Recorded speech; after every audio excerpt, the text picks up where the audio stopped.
Good morning! Good morning! Maaga po tayo ngayong pumasok at naglalakad nga po tayo mula market hanggang dito sa work. Nilakad lang po natin yan.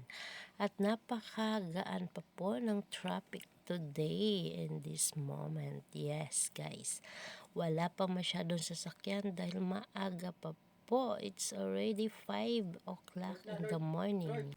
Ayan guys, at nandito na tayo malapit sa ating work. Ayan po yung building na ating pinapasukan. Ayan, naglalakad na tayo. Marami din po ang pumapasok dyan.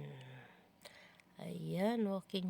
At marami din po nag-exercise. At maganda po talaga, no? Pagka umaga pa lang naglalakad na tayo.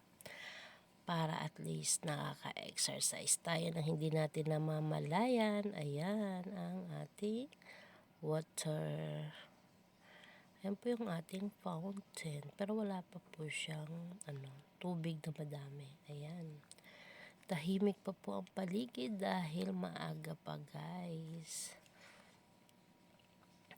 At ito nga po pala yung ating kaibigan.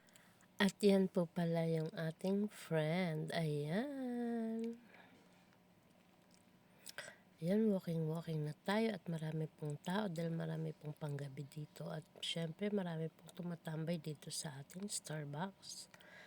Dahil yan ang kailangan guys, pag panggabi ka, kailangan natin laging gising. Kaya ayan sila, halos dyan palagi sa Starbucks. Tsaka sa Tim Hortons. Ayan, yes, this is it. Thank you!